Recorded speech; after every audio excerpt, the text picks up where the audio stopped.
ก็นั่งรับไปเลยรถเนาะ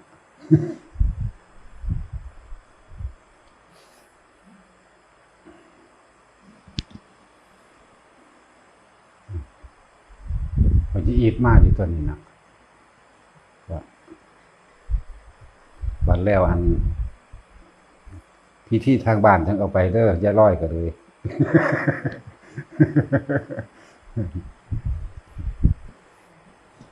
เปลี่ยนกันมาแน่อย่าห่างแล้วมันไปทั้งโลกตัวว่าเพราะว่าการใส่ชีวิตของพวกข้าวชาวบ้านมันบ่ได้จอมันบ่ได้เล่งอยู่ในถ้ำตลอดคือพวกเขาจะเอาจริงเอาจังนักบวชเด้พูดถึงนักบวชผู้ปฏิบัติถึงแต่ตื่นขึ้นเขาจะเล่งใส่ถ้ำตลอดเด้สติจังใดมันก็อยู่ในถ้ำนั่นแหละวินัยโยอยู่ในถ้ำนั่นแหละมันเป็นอัตโนมัติของมันแล้วนะ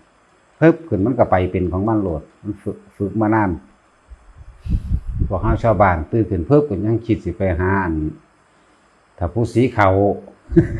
ก็คิดจะเอาเขาเพื่อนนั่นเพื่อนนี่เห็นป่ะเขาบอกให้ไปเอาลังนั้นเมื่ออื่นเด้ออย่าลืมเขาคอยเดินตื่นเพิ่มขึ้นมาเจ้ากับเล่งใส่กระสอบเขาอยู่เล่าเขาแหละพวกสีเขาจังหวัดแต่ละคนมันได้ของเกี่ยวอยู่แล้วบางที่ก็มีการกระทบกระทั่งเกิดอารมณ์พอใจเลยบ่พอใจด่ากันหายกันมีความกินแหนงใจกันขับแค้นใจบ่พอใจอยู่ในหันแหละแต่ว่าอย่าห่างมาอยู่เรื่อยๆนั่นแหละอดเอาทนเอาเรียกว่าสละกิเลสทั้งบ้านมันมาในนี่มันกะมีเป็นคนที่มีศรัทธาคือมีความเชื่ออยู่เสมอกันมันก็คุยกันง่ายบ่คือผู้อยู่ในบ้านนี่พวกอยู่ในบ้านมันก็หลากหลายเฮาสิไปเว้าธรรมะกับไผแต่เฮาบ่เข้าไปหาคนธรรมะคือกันเนาะหาเว้ายากอยู่เด้อยู่ในบ้านนั่นน่ะถ้าเว้าเรื่องเลขเรื่องอันเฮ็ดไร่เฮ็ดนาปลูกนั่นปลูกนี่บ่อึดอันนี้จังสัตว์บ่คือผู้เขาเจ้าเร่งจดจ่อในธรรมเด้เป็นเองอันนั้นวินัยโยสติวินัยโยที่แรกก็เป็นคือกันนั่นแหละทุกๆคนนั่นแหละแต่ว่าอาศัยการฝึก คือเฮามาฝึกอยู่เรื่อยๆอดเอาทนเอาเมื่อยก็ดันมาก็นอนหลับอยู่น้ำหม่องนั่งภาวนานี่ก็นอนไปโลดเฮ็ดไปนั่นแหละเป็นการฝึกในความเคยชินสิได้มาเดี๋ยวมันก็คอยไหลเข้าสู่ใจดอกถ้ำแท้ๆมันนั่นน่ะว่าเด็กน้อยมื้อนี้แต่ว่าโอ้ยยากเด็กน้อยจังซั่นจังซี่ให้เอามานํเอามันมานอนอยู่พี่ล่ะญาติมันบาปมันสิไปบาปหยังไดมันไปหาเล่นแลนลักอันนั้นอีกขานหมดขายแม่งอยู่ในบ้านทางบาปตัวเนาะเอามันมานอนอยู่นี่มันจังบ่ได้ไปเฮ็ดหยังซั่นพวกเฮาที่ฝึกจุดอุณาโลมได้แล้วพยายามเฮ็ดให้มันเกิดขึ้นอยู่ตลอดพยายามเด้ต้องพยายามยามใดเฮาอยู่ผู้เดียวนี่หายใจเข้าฟึบบัดเดียวมันก็เป็นดอกเมื่อปึ๊บอยู่กลางหน้าผากนั่นแหละนิ่มน่วงตลอดแต่ผู้ใดฝึกได้แล้วมันมีผลดีเด้เวลาความป่วยมาหาเข้ามาถึงเฮาแล้วนี่มันสิได้บรรเทาลงหลายขอให้เฮ็ดได้เถอะนาสิรู้เองดอกยกตัวอย่างคือย่าหยังวะยายเวียงเนาะยายเวียงมาภาวนาบ่ได้เห็นหยังเด้ บ่เห็นหยังแต่เข้าใจเห็นหยังเห็นความรู้สึกของเจ้าของเห็นความจริงในความทุกข์ยากลำบากแล้วมันก็คลายออกจากความรู้สึกไปทีละเล็กทีละน้อยของมันนั่นแหละแล้วบ่ได้เห็นนั่นแสงวับๆแวบๆคือหมู่แล้วบ่ได้เห็นนรกสวรรค์คือหมู่เด้ถามยังไดก็ว่าบ่เห็นหยังอันนั้นอันนี้ได้อยู่บ่ฮู้เมื่อซ้ำเด้ว่าเจ้าของใดเพราะว่าบอกความรู้สึกบ่ถูกว่ามันเป็นแบบนั้นแบบนี้นั่นแหละมันระงับดับความเจ็บปวดจักมันก็มางซั่นมันครอบมันคลุมไว้ของมันเองดอกอย่างนึงแล้วก็ขยันในการภาวนาสวดมนต์ เราสิสวดนมัตถุพุทธานังสุวัตอยู่จังซั่นแหละเพราะเราถือว่าเรานี่บ่รู้คือหมู่เราบ่รู้คือหมู่เราบ่เห็นคือหมู่แต่ว่ามีความเพียรมีความอดทนขยันมาได้เรามันทางใดไปเองในหั่นแหละอันคำว่าได้คำว่าเห็นคำว่ารู้จักมันรู้มันได้ของใดเนาะที่จริงน่ะคือรู้เห็นความทุกข์ของทุกสรรพสัตว์ชีวิตแต่ก็เจ้าของเองเน้นเจ้าของเองเห็นภายนอกก็เห็นผู้นั้นผู้นี้ทุกข์ยากลำบากมันก็น้อมเข้ามาหาเจ้าของเองคือเก่าโอ้ยกูคิดพอกูตะกี้เด้ทุกข์ยากลำบากจังซั่นจังซี่ดิ้นรนทำมาหากินแบบนั้นแบบนี้นี่มันเห็นทุกข์เห็นบ่มันเห็นทุกข์ในเจ้าของเองมันเห็นนอกมันก็เข้าหาในคือเก่ามันอัจฉตังวาพหิตังวานี่เห็นโดยเห็นทุกข์ภายนอกหมายถึงของผู้อื่นดิ้นรนทำมาหากินมันแล้วมันก็สิน้อมเข้ามาหาเจ้าของเองเพราะว่าเฮาได้ยินได้ฟังอยู่บ่อยๆว่าให้น้อมเข้ามาในตนน้อมเข้ามาแล้วก็คิดพอเจ้าของเด้เห็นผู้อื่นแล้วก็คิดพอเจ้าของอันนี้แหละมันน้อมเข้ามาเองดอกแต่เฮามาฝึกอยู่เรื่อยๆจุดอุณาโลมเราก็จับได้แต่เราบ่ฮู้จักวิธีอธิบายมันซื่อๆมันก็เป็นจ่าๆทั้งหัวแล้วก็ว่าซ้ำนี้นึงจังเป็นธรรมดานี่แหละหาเราคนเข้าถึงของจริงแต่ว่าบ่รู้ซื่อมันบ่รู้ซื่อมันว่าจังไดในความรู้สึกอันนี้คืออธิบายขยายความบอกความรู้สึกบ่ถูกบ่ฮู้ซื่อว่าฌาน1ฌาน2คณิกะสมาธิอุปจารสมาธิบ่รู้ซื่อมันพวกนี้แต่ว่าได้เลยบ่ฮู้จักซื่อมันเนาะบางคนฮู้จักซื่อมันแต่ว่าบ่เคยเฮ็ดได้ค่อยแต่เอาแต่ความจำนั่นแหละความรู้จำทั้งหลายเอาความจำ ไว้ถ้าไปละกิเลสผู้อื่นส่วนมากก็เป็นจังซั่นท่องจำบางงานบางนี้ได้รู้อธิบายขยายความบอกความหมายถูกอธิบายได้แต่ว่าความรู้สึกจริงเวลาถ้าของปฏิบัติบ่ฮู้จักก็มีอันนี้มากที่สุดมีเยอะแยะเลยโดยเฉพาะพวกบ่บวชอันคำว่าอ่านเนี่ยคือบ่อ่านปานใดดอกพอสำนึงพอสำนึงนั่นแหละเอาเป็นว่าบ่กล้าอ่านเบิดทั้ง100เล่มก็แล้วกันนะในพระไตรปิฎกของสธรรมภักดีหรือว่าในพระไตรปิฎกของหยังมหามกุฏจังซี่80เล่มหรือจุฬา45เล่มจังซี่เอาเถอะนะแต่ว่ามันอ่านนั่นน่ะมันก็รู้พอสำนึงแต่ว่าเอาค่อยไว้ทละกิเลสผู้อื่นพวกนี้เอาธรรมะที่เจ้าของจำได้นี่เป็นละกิเลสผู้อื่นเป็นจังซั่นส่วนมากสิเป็นจังซี่บ่เข้าถึงความจริงดอกความจริงเขารู้ทุกในตนเขาละในตนเองเขาละความยึดมั่นถือมั่นในตนเองเขาบ่เที่ยวไปยืนยันตัดสินผู้นั้นอันนั้นผิดอันนั้นถูกอันนี้ต้องกล่าวคำพุทธวจนะเท่านั้นนะซั่นเฮาบ่ได้ใช้ศัพท์ว่าพุทธวจนะก็ได้เฮาว่าพุทธเจ้ามั่งออกจากพระโอษฐ์มั่งเฮาไว้ว่าจังซี่และส่วนมากสิเอาความรู้ตัวนี้ไปปิดกั้นเจ้าของเป็นมานะเป็นทิฏฐิเป็นอนุปาทานไหลออกมาพวกรู้จำนี่สิเอาทำไปทำลายตัวเองทำลายตัวเองปิดบังตัวเองแล้วก็บ่ยอมรับความจริงว่าตัวเองนั่นละกิเลสไม่ได้ละมองใดกันละในความรู้สึกนี่แหละละความรู้สึกของเจ้าของให้มันได้ในความพอใจและบ่พอใจและก็ละความคิดเห็นของตนให้ได้ทิฏฐุปาทานไปอ่านมาหลายแล้วก็มันมีบทและมีข้อสรุปให้อยู่แล้วก็ไปจำเอาไว้ให้มันเป็นความคิดเห็นของตนเป็นใหญ่เป็นจังซี่ก็เลยเที่ยวธรรมะนั่นไปละกิเลสผู้อื่นเป็นอันว่าปิดกั้นเจ้าของเองบ่ยอมรับความจริงว่าเจ้าของละบ่ได้เด้พวกนี้ถ้าเอาแต่ว่าอันนี้พูดผิดอันนั้นพูดถูกอันนี้ไม่ใช่คำพุทธเจ้าอันนี้เป็นคำของคนนั้นคนนี้ว่าไปเด้เห็นบ่ล่ะบ่แม่นบ่จักดอกว่าพวกเจ้าบ่ได้ศึกษาทางกว้างยังมีความยินดีพอใจในความคิดเห็นของเจ้าของอยู่บ่อาจสามารถละความคิดเห็นของเจ้าของได้นั่นแหละเอาความคิดเห็นของตนเป็นไงก็ด้วยการไปเอาคำเว้าของผู้นั้นของผู้นี้มาเป็นเครื่องยืนยันความคิดเห็นของเจ้าของเพื่อสิให้คนอื่นเนี่ยลงเชื่อเจ้าของนั่นเองบ่มีหยังบ่ได้รู้สึกตัวได้ว่าเจ้าของกำลังยึดมั่นถือมั่นบ่ได้รู้สึกตัวว่าเจ้าของนั่นน่ะมีความรู้สึกเนี่ยพอใจกับไม่พอใจ เวลาแสดงความคิดเห็นนึงสิเคยน้อมเข้ามาหาเจ้าของบ่ว่าผิดใจกูอย่างไงเลยเนี่ยอันนี้เว้าบ่ถูกตามที่กูยึดเอาไว้นั่นผิดใจเด้เกิดความโมโหพวกนี้ผิดใจกูเพราะว่าบ่ตรงตามที่กูท่องจำมาเห็นบ่นั่นกิเลสกำลังแสดงโตออกมาแสดงออกมาแล้วภายในนั่นแสดงออกมาผิดใจอย่างไงลักษณะนั้นที่จริงนั่นน่ะมันบ่ได้ยากจังเม็ดเด้เวลาเฮาอยากรู้น่ะละความอยากตัวเดียวคักๆเลยความอยากอันนั้นคืออยากให้ผู้อื่นมีความคิดเห็นเหมือนตนเห็นบ่ล่ะ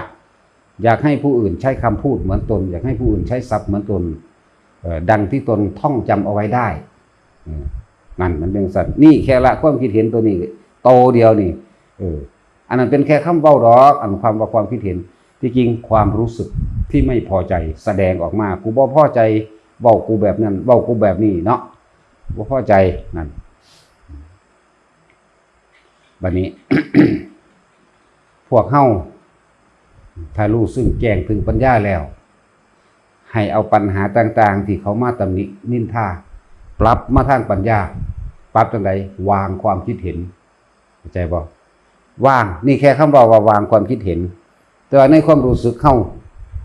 ไม่มีความรู้สึกใดเลยนี่ให้ถือว่าเขาเป็นผู้ให้ปัญญาอยากบ่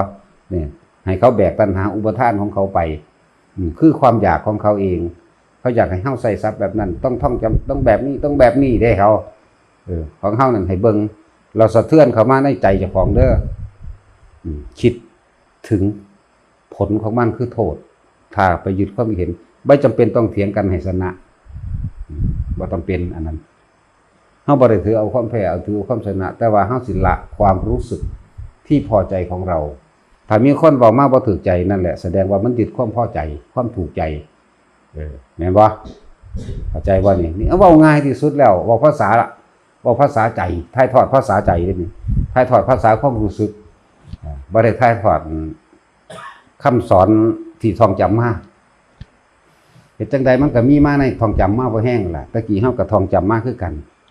แต่ว่าเฮาบ่เคยไปทิ่มแท่งเบียดเบียนผู้ใดท่องจำมาแล้วก็มาเถียงเจ้าของเองนี่แหละเพิ่นว่าไปจังซี่คือจังว่าร่างกายไม่ใช่ของตนเฮาก็เถียงเจ้าของเองอยู่เด้เอ้าแล้วว่าแม่นของตนสิเป็นของไผนั่นเถียงเจ้าของเองนั่นเอาคำสอนเพิ่นเข้ามาเรามาเถียงกันกับเจ้าของบ่ไปเถียงผู้อื่นดิเฮาเป็นจังซี่แต่ก็บ่ได้ยืนยันว่าผู้อื่นก็สิเป็นจังซี่คือเฮาให้ละออกความคิดเห็นต่างๆละเบิดตราบใดที่ยังหยุดความคิดบ่ได้ความทุกข์ก็ยังติดตามเหมือนเดิมทุกอย่างความคิดทุกอย่างในความอยากนั่นไปจังซั่นเด้เอาเถอะหน้าถ้ามันเศร้าคิดบ่ได้มันก็ทุกข์อยู่หั่นแหละเนาะเว้ามันจบเลยถ้ามึงละความอยากบ่ได้มันก็ทุกข์อยู่หั่นแหละอยากให้ผู้อื่นเว้าคือเจ้าของใช้ศัพท์เดียวกันกับเจ้าของไปจังซั่นถ้าผู้ใดขัดข้องเอิ้นว่าขัดแย้งถ้าผู้ใดแย้งคำว่าแย้งนี่เขาอาจจะแสดงความคิดเห็นของเขาต่างหากแต่ว่าเจ้าของศูนย์ขึ้นบักแห้งว่าบ่ตรงกับตามความคิดเห็นที่กูยึดไว้นั่นไปจังซั่นล่ะบัดนี้ผิดบัดนี้ตัดสินผิดแล้วเห็นบ่ตัดสินผิดถ้าเว้าตรงคือเจ้าของอันคิดไว้ถูกว่าเด้นั่นเห็นว่าตัดสินผิดตัดสินถูกมันบ่ได้ฮู้ได้ว่าอันใดแบกไว้ในความรู้สึกของเจ้าของบ่ฮู้นี่แหละของบางอย่างบ่ได้มีในพระไตรปิฎกโดยซ้ำไปคือประสบการณ์ของแต่ละคนนั่นเองในการฝึกหัดปฏิบัติต่างๆนานานี่เอาพวกท่องจำฌานที่1 2 3 4จังซี่เว้าเรื่องอาการปิติจังซี่เอาเว้าไปโลดเว้านำหนังสือนั่นแต่เจ้าของบ่เคยเป็นบ่มีทางสิเข้าถึงธรรมตัวนี้ได้บ่มีทางรู้ความจริงได้เลยรู้แต่ความจำนั่นแหละวิตกวิจารปิติสุขเอกคตาหายใจเข้ายาวรู้หายใจออกยาวรู้นะรู้ทองอันนั้นสืบต่อเนื่องเด้อบัดสืบต่อเนื่องอาการปิติย่อมเกิดขึ้นจักมันเป็นจังไดอาการปิติบ่ล่ะบัดนี้พระคุตกาปิติขนพองสยองก้าวจะขนลุกแนวใดพระโอกันติกาปิตินะเป็นแสงสว่างจ้าขึ้นมาทันทีนะ เหมือนดุจดั่งสายฟ้าแลบเว้าได้อยู่อันจังสินั่นแหละมีอาการโยกโครงเว้าได้แต่ว่าแต่ของเคยเป็นบ่บุอันเว้าได้นี่เนาะมีอาการลอยขึ้นมีอาการอิ่มดุจดั่งน้ำตาจะไหลจังซี่นะเคยผ่านแล้วบ่อันอาการปิติ5อย่างอันนี้อัน5อย่างนี่เฮาผ่านเบิดแล้วเด่นมีฮอดอุพงคาปิติลอยขึ้นเลยพุ่นแล้วเว้าล้นแล้วสิสะอ่อนหยังกูเป็นเองเนาะลอยขึ้นที่แรกตกใจยังไงก็ฟาดบัวลงมาก้นกระแทกอันเถียงหน้าธรรมดาว่ามาดึงโหมันตกใจมันเศร้าหาหม่องดึงเด้มันเศร้าหาหม่องซอยเหลือตัวเองเฮ้ยคือแล้วก็ดึงไว้เลยแหละมันก็ดึงอย่างมันสิทันบ่เพราะถ้าเฮาออกจากไอ้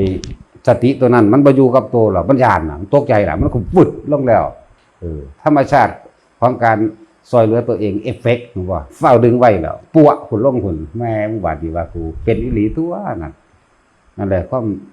วามจริงเป็นแบบนี้ที่เฮาเป็นเพื่อผู้อื่นเป็นจักคนสิเป็นแนวใดผู้อื่นเป็นนี่คือประสบการณ์ต่างๆที่เฮาเคยเฮ็ดมาแล้วก็เอามาเทียบทำความจำโอ้อันนี้แม่นแล้วนี่มันตรงกันกับอันนี้โอ้อันนี้อุปงคาปิติลอยขึ้นโอ้ฮู้จักแล้วเนี่ยอันนี้พระอันนี้ปีติอันนี้ปีติอันนี้ปีตินี่ฮู้จักบัดนี้มันหลายกว่านั้นบัดนี้มันได้ว่าแต่แค่นั้นทางเถื่อมันเป็นคือเจ้าของลอยไปน้ำน้ำแต่ว่าลอยอยู่เหนือน้ำหายใจเข้าสั่นเข้าที่จับคำบริกรรมพุทโธอันนี้บ่ได้แบบว่าหายใจเข้ายาวรู้ออกรู้ดอกพุทโธพุทโธคักๆนี่แหละพุทโธพุทโธข้าวเดียวข้าวว่าพุทโธหายไปรู้แต่ลมเข้าลมออกสวออยู่หม่องหูดังจริงๆนี่แหละไหลไปไหลมากอาการปิติขึ้นจ้าขึ้นบัดนี้หัวขนลุกหรือขนหัวลุกก็บ่แม่นขนหัวลุกมันลุกทั้งเส้นผมนั่นแหละตั้งสังหลังอยู่หยาเบิดเอาโลดแน่มันรู้สึกโตอยู่นี่หยาขึ้นเบิดหน้าก็เป็นซ่าเข้าคักๆเป็นมึนๆเข้าคักๆมีหอดให้บัดนี้ไตน้ำขอบหูดังขอบตาขอบหูยุบยับนั่นแต่ว่าเฮาบ่สนใจมันบ่สนใจมันเป็นจังซั่นบ่ได้สนใจฟึบไปอยู่อีกแบบนึงเลยบัดนั่นอันตอนมันฟึบไปนี่น่ะบอกบ่ถูกเด้ไปซะก่อนออกมาจังคุยได้เด้แนวมื้อนี้พูด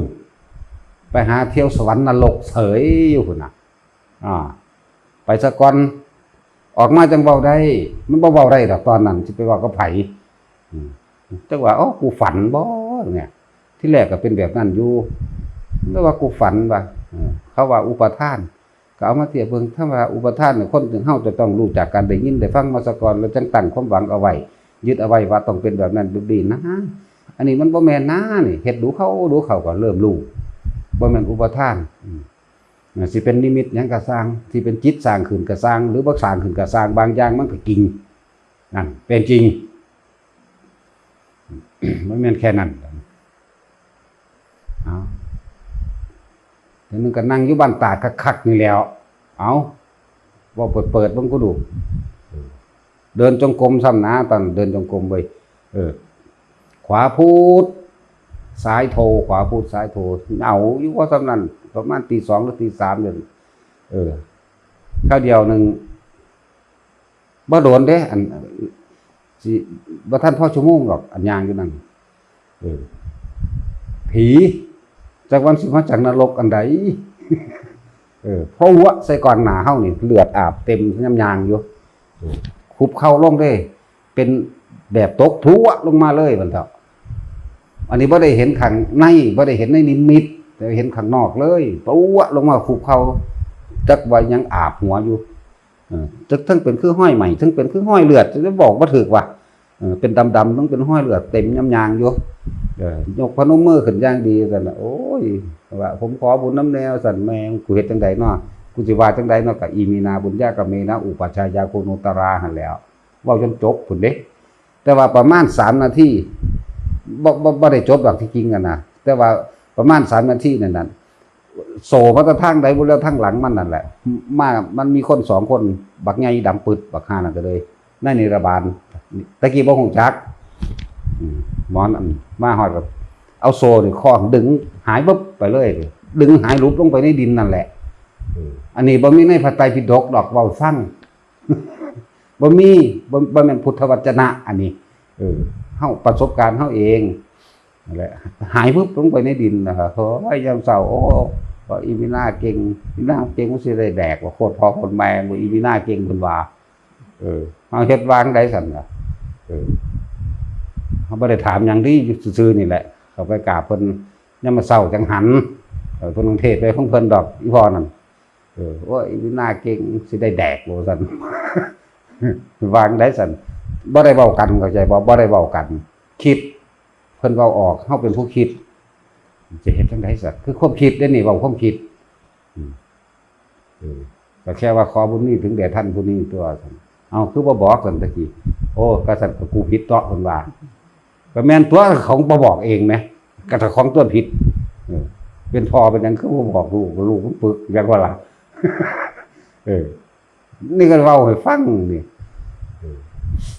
นั่นแหละว่าประสบการณ์ตัวนี้ฟังนำอันนึงสิไปว่าหยัง แม้กระทั่งเฮาตอนอยู่เทิงบัดดอยนั่นพระบ่แม่นพระดอกเอาว่าภิกษุซะว่าพระบ่ได้ถ้าพระต้องโสดาขึ้นไป ภิกษุสิบวชในสมัยพุทธกัสสปะเพิ่นนั้นสิได้อยู่400พรรษานี่แหละตะกี้คนอายุยืนเด้อสิบอกให้เด้อ 40,000 ปีพุ่นเด้อคนตะกี้กับเน้นน้อยเฮานั่งสมาธิอยู่นี่แหละนั่งสมาธินี่มานั่งอยู่นี้มานั่งอยู่ธรรม85นี่บ่ได้บอกเด็กได้ซื้อธรรมจะเป็นบ้าไปได้พวกกันฟังอยู่นี่ก็เลย ซื้อธรรมเด้อซื้อว่าจังซั่นเด้อมานั่งอยู่เขาเดียวกับอ้อมอ้อยมาทางข้างเฮานี่ล่ะโตบักใหญ่เด้หนวดเข้าคุยฟุ้ยอยู่มาขวดขาเฮานี่แหละทานเพิ่นว่าท่านกับผมไผแก่กว่ากันว่าซั่นห้วยก็ท่านตัวแก่กว่าว่านี่ก็ผมหากระบวชพุ่นล่ะผมหากระบวชผมได้400พรรษาแล้วว่าซั่นเอามึงมาตายหยังอยู่นี้ว่าซั่นก็เว้าเรื่องเล่าให้กันฟังเลยแล้วบวชในสมัยใดโอ้สมัยปลายของพุทธเจ้าและกัสสโปแล้วเพิ่นว่าเอาคือมาอยู่จังสี่คือบ่ไปสวรรค์นิพพานพุ่นว่าซั่นโอ้ยบ่มีผู้บอกผู้สอนเพิ่นว่าฮอดยามมันเกี่ยวเข้าก็ไปเกี่ยวเข้าซอยผู้สาวเพิ่นแล้วเพิ่นว่าภิกษุผีเด้นี่เว้าเน้นน้อยผู้นึงก็ยังลากอีหามึงหยังล่ะตรวจยังกระทั่งหน้าเฮานั่นแหละของมันเป็นเงือบหินเนาะเฮาก็นั่งอยู่เงือบหินหันหน้าไปทางทิศเหนือเงือบหินก็สูงเติบอยู่ได้แต่ว่ามันหังได้เห็นว่านี่น้อยน่ะยางลากของยางลากไปลากมาอยู่แต่มันลากแมงหยังดอกหานก็เลย ทางนี้ขวดท่านกับผมผู้ใดแก่กว่ากันเหมือนกันก็ท่านนั่นแล้วอ่ะผมหากระบวชทีเดียวนึงเด้ว่าจังซั่นถามเป็นย่ำเกี่ยวเข่าก็ไปเกี่ยวเข่าซอยผู้สาวเข่าขึ้นแล้วเข่าขึ้นเราแล้วก็พากันไปสะปลาถึงตะกี้เอาคันโซ่ครับจะคาลิโซ่บ่แล้วเนาะคาลิโซ่เนี่ยกับอันยังกะตาสารนี่มั้ยกะตาสารขี้ย่างเด้เขาเจ้าโอ้กันไว้แล้วดึงคนละหูข้างนั่นล่ะนะ ผู้นึงอยู่ข้างฝากซ้ายพุ่นผู้นึงอยู่ข้างฝากซ้ายพี่ก็ดึงล่ะซัดไปพุ่นพวกเอาคาลิโซ่ก็งัดล่ะไปพากันไปเบิดวัดนั่นแล้ว มีอยู่10กว่าเพิ่นว่ามี10กว่าองค์ว่าซั่นเอาเน้นหน่อยมันเป็นหยังมันคือมาเกาหัวมันป่วยปานนั้นเศร้าเขามึงมานี่ก็ดูตัวน้อยว่ะก็เข้ามาแล้วมึงเป็นจังได๋ว่าซั่นมันก็บ่ปากเด้แต่ว่าหัวหน้ามันปาก กินข้าวแลกนำกันพากันเอาอันเดี๋ยวเว้าเรื่องไปพากันไปสระปลาก่อน ผีเว้าให้ฟังเด้นี่ผีภิกษุผีได้400พรรษายังเกี่ยวเข้ากับไปเกี่ยวเข้าซอยผู้สาวเพิ่นว่านิดหน่อยก็ไปนิดหน่อยถ้าไปงุ้มหอยงุ้มปลามากีเล่นพร้อมๆพุ่นนิดหน่อยก็ดีพูดถึงว่านั่นแหละ ฮอดยามมันตกแรงมาบางที่หาลังมือกับผ้าหมาวัดนั่นแหละไปหาไล่แล่นไล่กระต่าย ไล่มาได้เฮ็ดจังได๋ขัวแล้วว่าซั่น พากันขัวกินกับข้าวแรงนั่นเด้ผู้มันอุ่นข้าวว่าซั่น เน่นนั่นเด้เก่าขี้กากไงทวนอยู่หัวมันนั่นซั่นเจ้าของทางเลิกก็เขาอีก เจ้าของสมุนเบิดเบิดแม่นเบิดอยู่แนวเลยก็เว้าไปเรื่อยนั่นแหละ อันกินก้อยดิบก้อยแดงกินสกเล็กซอยห่างโอ้ยผมหมักว่ะว่าแม่นสแตกเราน้ำบ่คือหมิ่นกันเลยแล้วครับว่าซั่น สาโทมันแสบมันลองข้อดีคือซั่นเป็นจังได๋ล่ะลองข้อเดียวนี่วะจังน้อยสิลงไปหาเก็บกินทันไฟในนรกอีกซั่นดอกครับว่าซั่นโอ้โหโตอยู่ได้วันเบิ่นบ่ฮู้เด้เฮ็ดจังได๋ล่ะจังสิเศร้าจังสิหายถามกันว่าเฮาเคยเป็นญาติกันบ่เป็น เป็นสิแก้ให้แนวใดมีตัวหนักตัวน่วงอยู่อันนึงผมว่าท่านได้แก้ได้เอาเสียมน้อยเอาของสงฆ์จักว่าเอาของสงฆ์ไปให้กับคนที่รักให้ผู้สาวว่าง่ายๆเอาของสงฆ์นี่เสียมก็บักโจกเอาของวัดนี่แหละไปให้ผู้สาวเพิ่นมักผู้สาวฮอดยามสงกรานต์ก็พากันแก้อันพากันหนีออกจักว่าแล่นกอดผู้สาวเน่ากันกับผู้สาวล่ะจักเน่าทำบ่รู้แล้วคนรุ่นใหม่เนาะคนรุ่นเก่าคือสิตายนี่มันจักอยู่ดอกคำว่าเน่าฮอดยามเน่าว่าก็พากันไปว่าแป้งผู้สาวก็แล่นกอดเขานั่นแหละแบบจกไปเบิดอันซุแนวน่ะจกดากเขาจกหีเขาล่ะมีเบิดนั่นแหละเขาแต่ว่าอุปชาว่าจะไปเฮ็ดอันเขาเด้อจะเฮ็ดเรื่องเกินนั่นก็บ่เฮ็ดดอกว่าซั่น อุปชาว่าอยากเฮ็ดอยู่ว่าโอ้ยว่าซั่น ทั้งซั่นแล้วก็เลยว่าเฮ็ดจังได๋สิตัวอื่นๆมันพออันนั้นได้อยู่แต่ว่ามันมีอยู่อันเดียวคือขอชำระหนี้สงฆ์ให้ผมแหน่นั่นตัวนี้ปิดของสงฆ์ไปบ่ได้เห็นบ่มันปงอยู่ดอกปงอาบัติเวลาเข้าอุโบสถเวลาลงปาฏิโมกข์ปงอยู่แต่ว่ามันบ่หายตัวนี้หนักกว่าหมู่ได้เอาของสงฆ์ไปบ่ได้มีหยังหลายมักจกเหียนนึงกับเสียมน้อย กับเสียงน้อยมีหม้อหนึ่งนำเสียมน้อยมักจกเหียนหม้อหนึ่งกับมีดมีดอีปอก เอาไปให้ผู้สาวคือแบบนี้เป็นว่ามันไปบ่ได้เคยเป็นญาติกันเฮาก็มาลึกก็เลยชำระหนี้สงฆ์ให้เพิ่นคันชำระหนี้อันข้าพเจ้านี่ขอเป็นตัวแทนนึกในใจดอกพวกนี้บ่รู้เรื่องหยังดอกตะกี้อยู่ตั้ง4ตั้ง5เนาะเฮาอยู่5หรือ6พุ่นเนาะบ่ได้รู้เรื่องหยังดอกแต่ว่าเฮานึกในใจของเฮาแล้วเฮาก็นั่นแหละชำระหนี้สงฆ์ไปนึกเอาในใจนั่นแหละขอชำระหนี้สงฆ์เพราะว่าไปเคยเป็นญาติกับภิกษุองค์นี้นะกับสามเณรน้อยๆขี้กากกันนั่น เน้นน้อยขี้กากเน้นผีเน้นเปรตได้นี่ที่เว้าอยู่นี่เน้นเปรตเกาหัวไงทวนวนอยู่หั่นแหละดึงเข้ามาเว้าสั่งเศร้าเก่าจัวเจ้ามานี่จังจับไว้มันก็เศร้าเก่าอยู่ก็บ่เจ็บบ่ปวดบัดเฮาปล่อยแล้วมันก็ไปเป็นอีกของมันแหมแปลกประหลาด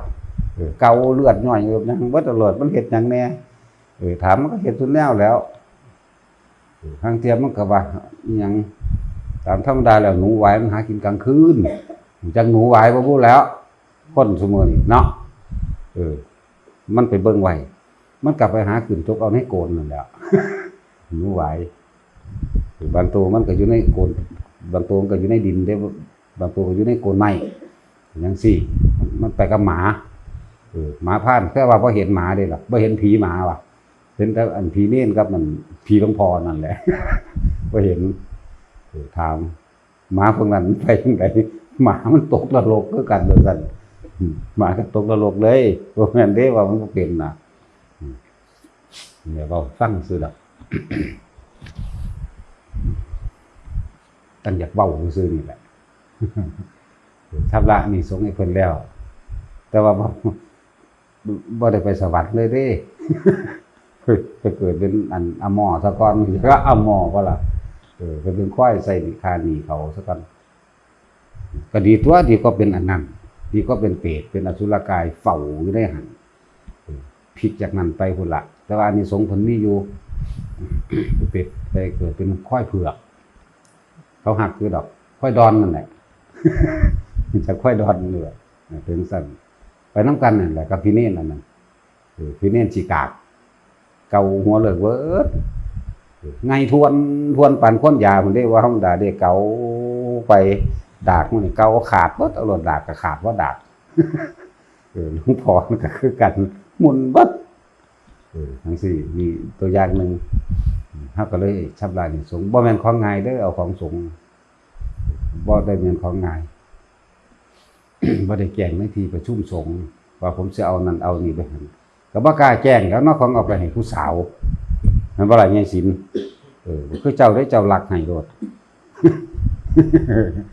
ใช่ซั่นแล้วกินข้าวแลงแกงร้อนมกหนูขั่วหนูมกกระต่ายยังอีกแล้วก็มกหนูหวายมันหอมเพิ่นว่าอดบ่ได้เน้นหน่อยเป็นผู้หนึ่งเข่าหนึ่งเข่าเพิ่นเป็นผู้สั่งไปกับหมาสิหาโตเล่มหาวัดสงสัยมันมาเกิดน้ำเฮาหรือว่าฮู้จักหมาวัดพวกหาบ่ได้นี่หากัดตะคนกัดคนต้องไปหากัดไก่เขาคือกัดไก่ถึงกัดหนูกัดกระแตโอ้ยนิสัยเก่ายังมานำอยู่คิดว่านี่คือเล่าให้ฟังว่าสงฆ์ทั้งหลายหมายถึงภิกษุสงฆ์ในขณะที่บวชเขามาแต่สิใส่ยังส่วนตัวใส่ได้แต่ว่าถ้าสิสึกออกไปแล้วต้องคืนของสงฆ์ให้เบิดสิเอาติดตัวไปบ่ได้หรือว่าสิสึกออกไปต้องคืนให้เบิดเงินสลึงนึงก็เอาไปบ่ได้ถ้าใส่ก็ใส่ทั้งตอนที่เป็นสงฆ์นี่ใส่ตอนที่เจ้าของเป็นภิกษุอยู่นี่ถ้าซึกก็ต้องว่าคืนให้เบิดเด้อเงินว่าบ่แม่นได้เอาไปสลึงนึงก็ว่าได้ติดหนี้สงฆ์อยู่คือเก่าเนี่ยบ่แม่นธรรมดาเด้กับเอาสิ่งของไปให้บุคคลซึ่ง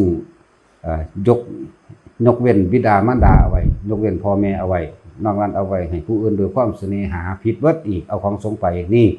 เอาให้ด้วยความเสน่หาคือหลวงพ่อขี้กากนั่นแหละกับนิดหน่อยขี้เหี้ยนนั่นทั้งขี้กากทั้งขี้เหี้ยนอยู่ร่วมกันแล้วหนังแดงทึนๆอยู่บ้าไงหัวหลานเพ้อเบ้ออยู่สูบยาไปตองบาดนั้นสิได้สูบเวลากินข้าวก็กินข้าวคือล่าบนนั่นแหละข้าวเน่าๆกินแบบนั้นแหละเป็นตามกรรมเป็นตามกรรมหลายอย่างอยู่ที่เคยประสบพบมานั่นจังสินี่เป็นประสบการณ์บอกฟังบอกเรื่องผีฟังไอ้ผีอิสุเลยสัตว์เป็นคนลาวเลยมันขามาทำงานในไทยเนี่ยเขาขามันยังมาขออยู่นำยำยอลี่เสานั่นลี่เสานี่ไปตามเงาไม้แต่ตอนเฮาอยู่เทิงวัดดอยนั่นน่ะอยู่หลังพระใหญ่นั่นนั่นแม่นหยังอีนี่วะก็ถามมันล่ะมึงมาแนวใดนั่นนี่มันก็บอกว่ามันคือขามันคือมาใดมันเป็นแนวใดมันก็บอกว่าเห็นแสงมองนี่มันเป็นเย็นๆก็เลยมาแล้วว่าจะไล่ผู้ขาหนีเด้อก็อุทิศบุญให้มันเรื่อยกระสั่นความคิดอันใดที่เป็นบุญของกูมึงรับเอากูท่านอะไรก็มึงรับเอากูสวดมนต์น้ำใดมึงรับเอามึงเฮ็ดเป็นบ่เฮ็ดเป็นนะมันมีอุปนิสัยอยู่เด้มันบ่ได้สอนยากเด้ที่มันขามมาเนี่ยมันต้องการหาเงินไปเลี้ยงครอบครัวคือแม่มันแต่ว่ามันถือขามันเลยมาอยู่นี่อยู่ไปอยู่มารูปร่างหน้าตาหลังจากที่มันเป็นเปื่อยรูปร่างหน้าตามันเริ่มดีขึ้นเป็นคนงามขึ้นมาเป็นคนงามขึ้นมาแล้วก็ค่อยๆเริ่มหรือว่าร่างกายเปลี่ยนไปเรื่อยอันนี้พูดถึงกายทิพย์เด้มันกายคนมึงอยู่นี่กูหันมึงอยู่นี่ดีขึ้นแล้วเกิดกลายเป็นลูกขะเทวดาได้แล้วบัดนี้มันจากแท่นคุณเฮามันก็เก็บที่นอนให้แล้วว่าถ้าลูกออกไปมันเก็บพับผ้าห่มผ้าเสื้อเก็บอันนั้นเก็บอันนี้เฮากองผ้าผ่านไว้จังซี่มันก็พับเด้เวลาเฮาไปพาหน้าจังซี่มันก็เปิดไฟให้ มันเปิดไฟไว้เห็นอยู่4มื้อพุ่นตัวเนาะพ่อกองติดต่อกันเลยเด้เนี่ยบอกให้ฮู้เลยว่าเบิ่งเด้อนี่ปลั๊กไฟก็อยู่ทางในห้องเฮาก็ล็อกกุญแจทั้งปลั๊กไฟห้องน้ำทั้งไฟทั้งนอกทั้งในพร้อมมันอยู่ข้างในเบิดกลับมานี่ไฟเปิดไว้โลดแม่นว่าล่ะเนี่ยแหละก็มีพยานเห็นนำอยู่แม่มาฮอดกันนั่นแต่เบิ่งเอาเบิ่งพอกองเด้อเบิ่งนะปิดไฟให้เบิ่งเบิดออกมานำกันแล้วก็ล็อกพร้อมแต่ว่ามันหลายเทื่อเขา คูค่ะเขามึงไปเฮ็ดให้คนเห็นเขาสิว่าเมียกูเด้บาดนี้ก็เลยบ่ให้มาเฮ็ดจักว่าล่ะบ่มีผู้ใดเห็นมันว่าเห็นก็เห็นแต่ท่านนั่นแหละเห็นแต่ท่านอาจารย์นี่แหละก็สร้างว่าจังว่ามึงสิเผลอว่าก็เลยบ่ให้เฮ็ดอีกหลังจากว่าบ่ให้เฮ็ดอีกไล่หนีได้บัดนี้มึงพ่ออยู่แล้วก็ดันแล้วไปซะมึงบ่ต้องมานั่นครับกูดอกกูสิให้คนเฮ็ดนั่นแหละจังมันจังไปมันก็เสียดายอะไรก็คือว่ามันก็อยากอยู่ว่ามันสบายเวลากูอุทิศบุญยามใดมึงก็ได้ยามนั้นอยู่ตลอดมึงสิไปอยู่ไสก็ไปนี่เป็นอิสระแล้วไปว่าหลังจากนั้นมากมันก็บ่มาอีกเห็นบ่เที่ยงนึงมันก็ไปยืนอยู่ข้างพ่อกองตอนเฮาถ่ายรูปอยู่หั่นเด้อสัตว์ก็ว่าอีคีมก็ด่ามึงล่ะก็ว่าอีเปิมพอกองก็ยืนอยู่มันก็ยืนทั้งข้างนั่นเด้ล่ะยืนทั้งข้างไปเฮ็ดหยังอยู่หั่นนี้มาทำแม่ด่าเสยอยู่นั่นแหละมันเนียนขนาดนั้นเด้หลายอย่างที่นั่นมาที่เฮาผ่านมาที่เฮาเห็นมาล้วนแล้วถ้าเกิดจากการเฮาตั้งใจอุทิศบุญให้สรรพสัตว์ทั้งหลายบ่มีประมาณนี่แหละ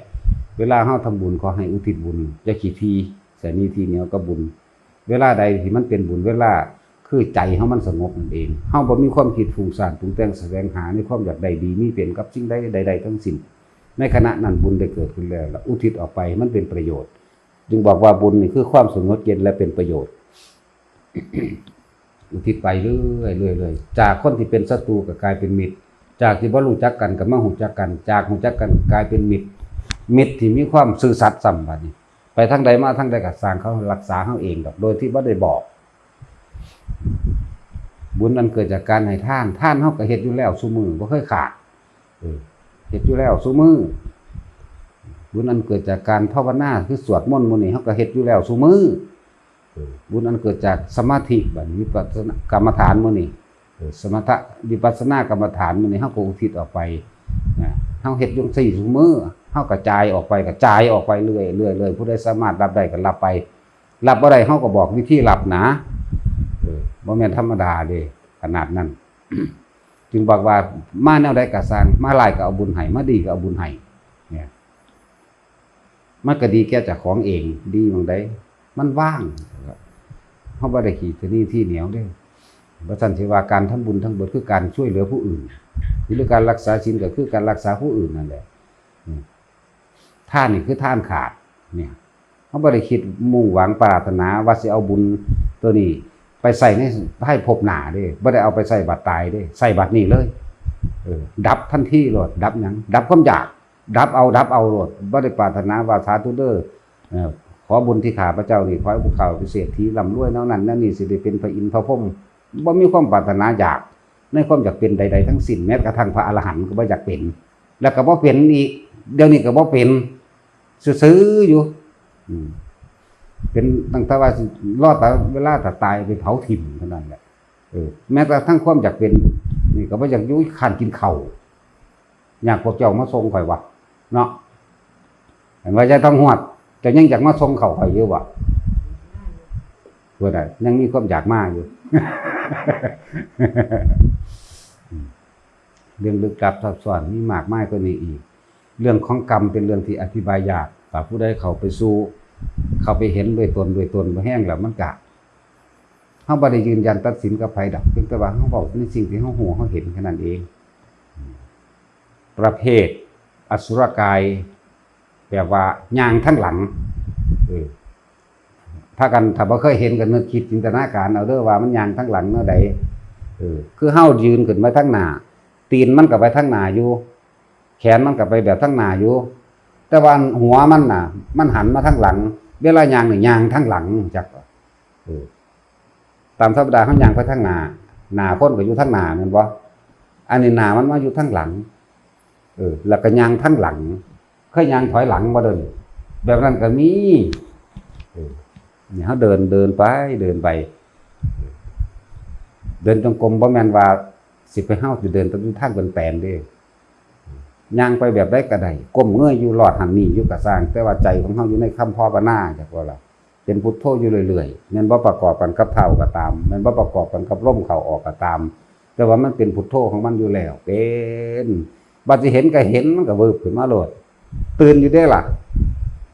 ตื่นอยู่หังตื่นแล้วอยู่แต่สิเรียนตีนทางอย่างเดียวมันตื่นจักตื่นเรื่องใดเรื่องนั้นตื่นอยู่หังบ่ย่านห้องขึ้นคือกันนั่นแหละตื่นนั่นแหละวันนี้อุทิศบุญให้จับน้อมจับพระบางทีก็ทำจิตว่างอุทิศบุญให้เอาบ่ได้บอกจังได๋ก็เอาบ่ได้นั่งย่อๆนั่งย่อๆใจว่าคำว่านั่งย่อๆลงมือกับพนมแต่ว่ามือกันพนมไปทางพันทางพุ่นแต่หัวกันหันหน้ามาหาเฮาเข้าใจว่าแย่ศีลนั่งย่อๆล่ะกลับหัวมาทางพี่เด้อเจ้านั่นแหละบ่เอาบุญแบบท่านให้ก็บ่ได้เอาบุญแบบสวดมนต์ให้ได้แสงสว่างทางไปก็บ่ได้เอาของบริสุทธิ์ทั้งในยิ่งกว่านั้นให้กับร่างชาติให้ก็เอาบ่ได้ผมดูเอาบ่ได้ก็ไปเท่านั้นตัวผู้ใดบอกมึงหนาว่ะถ้าเป็นคนมึงบ่เคยเฮ็ดนะมึงสิจะเทื่อแสงสั่นมีเบิดหน้าพวกพี่พวกเปรตเลี้ยงงัวเลี้ยงควายมื้อนี้ห่อข้าวแห้งข้าวนั้นมีมันขึ้นโม่เนาะมันขึ้นโม่น่ะเขียวๆเอาเท่าเป็นทึมๆอยู่ปลาแดกก็แห้งๆสาก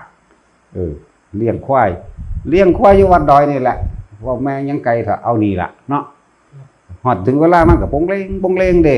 ควายตะกี้ว่าท่านใดมีหมากกะแลงเป็นเหล็กเด้ไม้ไผ่เอาเป็นไม้ไผ่หอยข้อกับอันไม้สลักเขาแกะเอาแหมวงเลงไปบ่แม่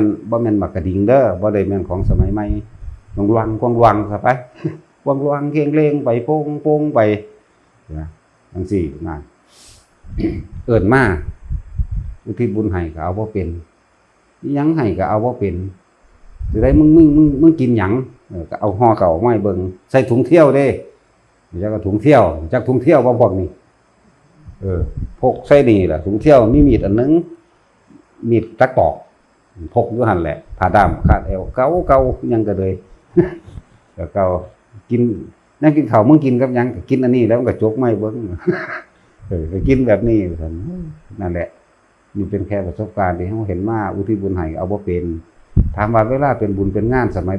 ตะกี้นั่นสูบ่เคยไปทานเลยบ่ได้สนใจเลย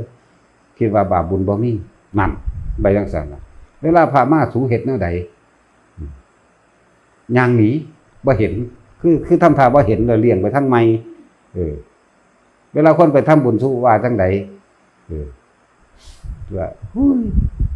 ไปหาให้หยังภาษาพวกขี้ข้านบ่มีปัญญาหากินกับคนพวกนั้นมันเว้าบ่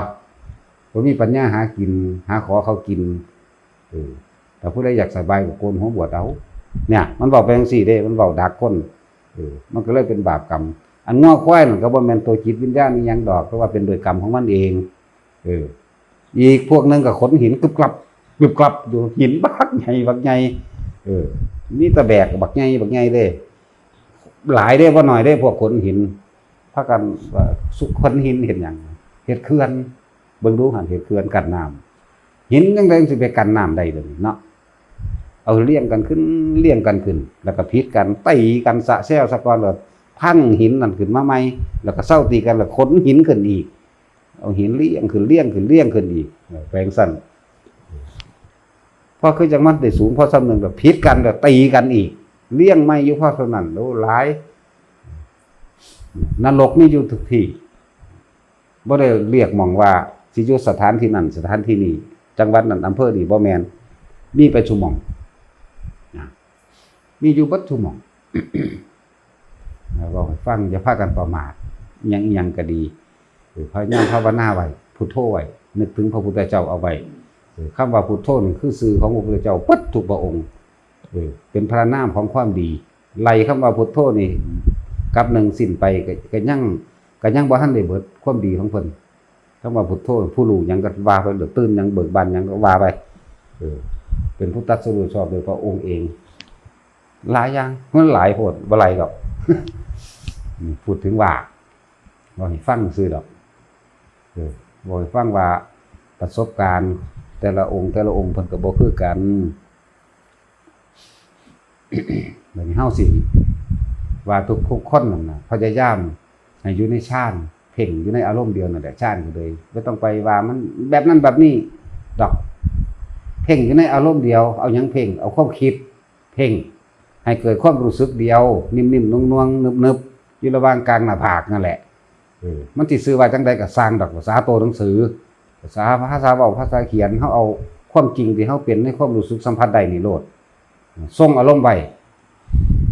พุทโธไปเรื่อยความรู้สึกให้มันเกิดอยู่ระหว่างหน้าผากหรือซ่าๆอยู่เต็มหัวนั่นก็เฮ็ดไปเนี่ยเดี๋ยวต่อไปพวกอันนั้นเดี๋ยวสิฝึกอีกอันนึงให้เป็นของเสริมให้มันแจ่มใสยิ่งกว่าเก่าอีกผู้ฝึกก็มีอยู่พวกประสาทร้อนประสาทอ่อนบ่ให้ฝึกแล้วก็ล่ะอีบูดก็ได้ฝึกอีบึงอีแต้วยาฝ่ายจังซี่มาฝึกเอาเสริมให้มันได้เห็นภาพชัดเจนแจ่มใสยิ่งกว่าเก่าบ่ให้ค้ำฟ้างว่างตาแบบนั้นเวลาเห็นหยังให้มันชัดเจนแจ่มใสขึ้นไปได้บ่ต้องสงสัยลักษณะนี้สิเป็นการเพิ่มทิพจักขุญาณขึ้นไปอีกรูปแบบใดก็สิพาเฮ็ดดอกบ่เว้าไปก่อนดอกเว้าไปก่อนสิเป็นประสาทมันสิปรุงแต่งจังสั่นจังซี่งอกๆแงกๆกันไปปรุงแต่งไปเพราะว่าพวกนี้คือพวกใดปฏิภาคนิมิตของเขาได้เป็นประจำอยู่แล้วเขามีอยู่แล้วแล้วเขาจับจุดอุณโลมเขาก็จับได้อยู่แล้วคือยายคำใดก็จับได้อยู่แล้วเบิดโตเลยซ่าเขาเบิดโตเบิดตีนเลยตั้งแต่หัวจะว่าหอดปลายตีนได้แต่ว่าบ่มีอุปนิสัยในทางปฏิภาคนิมิตปานใดทางว่าคำว่าบ่มีก็มีอยู่เด้อล่ะบาดเพิ่นรวมใหญ่เข้ามาเฮิบบ่เดียวเห็นบ่ก็ยังได้เห็นภาพ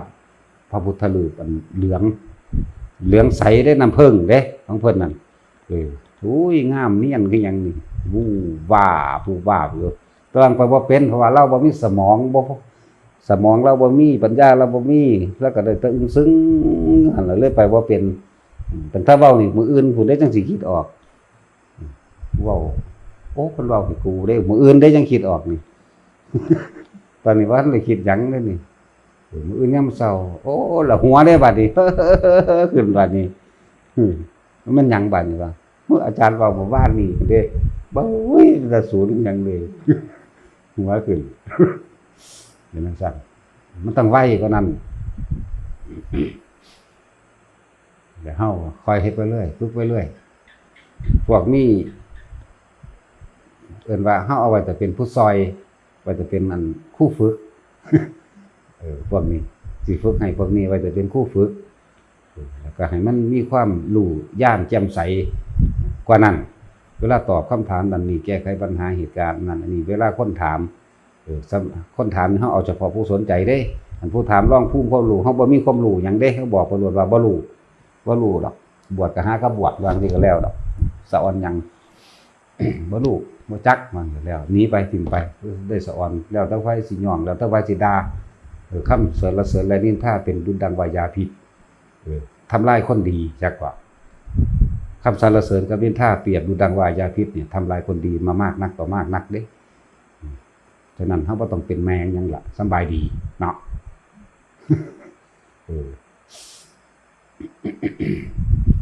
มีเยอะแยะหลายตอนนั้นไปอยู่ไสว่าที่ว่าไปแก้พระเพิ่นติดของสงฆ์พระบ่แม่นพระภิกษุ เพิ่นเป็นคนดีเด้พวกนั้นก็ดีสวดมนต์ทำวัดเป็นประจำมักซอยเหลือมักให้ทานยังเป็นประจำแต่ว่าไปพลาดอยู่อันนึงคือเอาเงินสงฆ์ไป60 บาทบ่หลายเด้แต่ว่ามันหลายสมัยนั้นอันสมัยเฮาว่าบ่หลาย60 บาทเอาเงินไปให้บุคคลอีกผู้หนึ่งที่มีความพอใจกันเอิ้นว่าให้โดยความเสน่หาเพื่อเป็นเงินสงฆ์บ่ได้บอก 60 บาทนั่นแต่หลวงพ่อนี่ก็ยังเสียมก็บักจกเหียนเลยหลวงพ่อขี้กากนิดหน่อยขี้กากขี้เหียนทั้งขี้เหียนทั้งขี้กากอยู่นำกันนั่นแหละมีหลายอย่างฉะนั้นผู้เข้ามาทำกรรมฐานจังสิเห็นสิ่งเหล่านี้ได้ส่วนผู้บ่ได้สนใจนั่นน่ะถ้าเฮาเว้าไปจังสิอยู่นี่มันสิขัดแย้งเด้ขัดแย้งแล้วมันบ่เคยเห็นน่ะ ส่วนพวกเขามีประสบการณ์แล้วเห็นแล้วนี่เขาบ่ได้ขาดองค์ใดเลยเด้องค์ใดเว้ามาเท่านั้นเฮาก็รู้เฮาก็เห็นนำโลดแม้แต่พวกเฮาบ่ได้บวชแต่ละคนที่บ่ได้บวชก็ยังสามารถรู้เห็นเป็นไปได้เนาะต่างๆนานาน่ะยังเห็นได้และที่อันนึงเวลาเฮามีชีวิตอยู่นี่คือยังจังอยากนี่พากันภาวนาเอาไว้จับจุดอุณาโลมไว้หรือทรงอารมณ์มันเป็นกุศลปิตินั่นแหละจับอาการปิติไว้มันจะช่วยตัวเราเบาบางในการรักษาความเจ็บปวดของเจ้าของเองเวลาโรคมันกำเริบคนเฮาใจสิขาดบาดสิตายเนี่ยมันธรรมดาเลยมันปวดมันธรรมดาเด้อมันเจ็บแบบใดตายครั้งที่1ครั้งที่2ครั้งที่3ก็เป็นมาแล้วเด้ตายครั้งที่1เจ้าของตกนรกจักได้เด้อบอกได้เบิดทุกลักษณะอาการเย็นมาแต่หัวลงไปจากตีนเย็นขึ้นมาทางหัวใจจากหัวเย็นลงไปหาหัวใจนี่เจ็บปวดดิ้นรนกระวนกระวายมันธรรมดาบัดจะออกเนี่ยออกตรงกลางนี่แหละออกตรงอกนี่แหละออกตรงหัวใจนี่แหละออกปึ๊บพุ่นเขาเอาไปขังไว้ยัด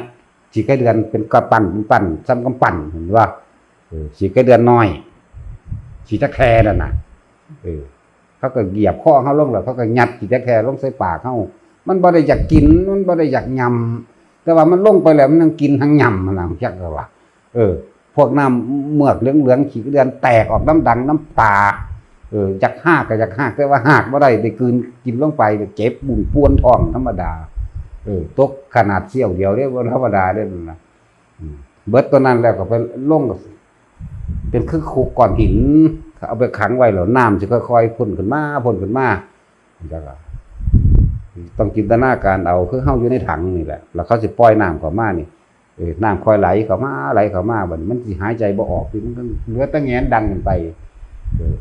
มันเป็นสี่เหลี่ยมอันนั้นแงนขึ้นไปน้ำก็ท่วมดังก็หายใจเอาน้ำในความรู้สึกนี่แซ่เข้าในระหว่างหน้าผากเฮานี่จี๊ดเข้าแล้วก็ปวดหัวขึ้นระเบิดออกตายเป็นอีกเป็นจังซั่นนี่ธรรมดาบ่